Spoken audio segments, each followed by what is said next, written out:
on Hiroshima and Nagasaki.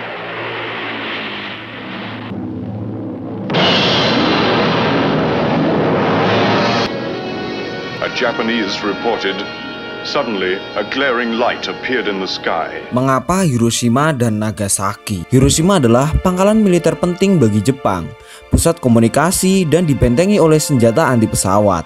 Ada juga sekitar 40.000 tentara kekaisaran yang ditempatkan di sana. Sejauh menyangkut strategi perang, itu adalah markas yang optimal untuk dihancurkan. Tetapi ada alasan lain mengapa Amerika Serikat menargetkan Hiroshima secara khusus, yaitu sebagai pusat kosmopolitan di tanah datar, di mana kehancuran bom atom dapat disaksikan oleh dunia. Menurut Alex Wellerstein, seorang sejarawan, bahwa Hiroshima itu padat. Jadi jika Anda meletakkan bom seperti ini di tengahnya, Anda akhirnya menghancurkan hampir seluruh kota. Dan Amerika Serikat ini ingin memamerkan kekuatan untuk mengakhiri Perang Dunia II dengan cepat. Selain itu, Amerika juga akan menunjukkan superioritas militer atas Uni Soviet. Senjata ini dijuluki dengan Little Boy, sebuah bom gaya senjata yang akan meledak ketika proyektil uranium ditembakkan melalui laras senapan ke target uranium lain. Setelah keduanya bertabrakan, mereka membentuk elemen yang tidak stabil dan reaksi nuklir yang mengikutinya, sehingga menghasilkan ledakan atom. Little Boy tidak diuji sebelum diledakkan di Hiroshima, tetapi penciptanya sangat yakin ini akan berhasil. Pada 6 Agustus 1945, tepat setelah pukul 8.15, kilatan cahaya yang menyilaukan meletus di atas kota. Dalam hitungan detik, Hiroshima berubah menjadi neraka saat Little Boy yang dibawa oleh pesawat Enola Gay B-29 meledak 1.900 kaki di atas pusat kota Hiroshima.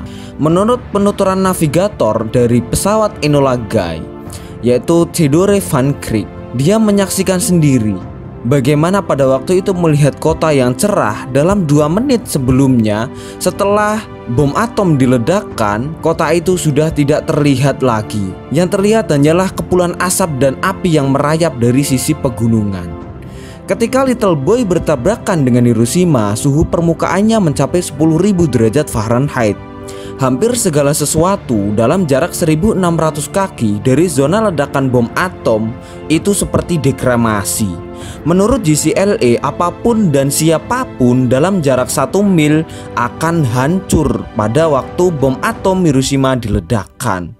Api berkobar hingga 4 mil dari lokasi ledakan, dan sekitar 70% bangunan kota Hiroshima runtuh. Hampir seketika itu, sekitar 80.000 orang, 30% dari populasi Hiroshima terbunuh.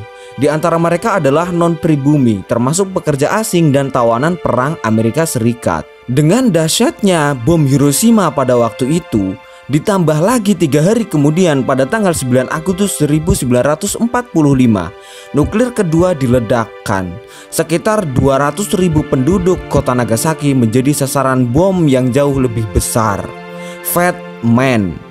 Bom itu meledak di atas kota mereka dan memusnahkan 60.000 orang secara instan.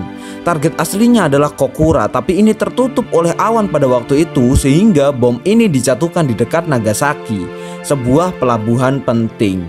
Dengan dahsyatnya serangan kepada Jepang pada 6 Agustus dan 9 Agustus 1945, akhirnya pada 14 Agustus 1945, Jepang menyetujui persyaratan penyerahan sekutu. Pada keesokan harinya, Kaisar Hirohito menyiarkan berita ini kepada rakyat Jepang.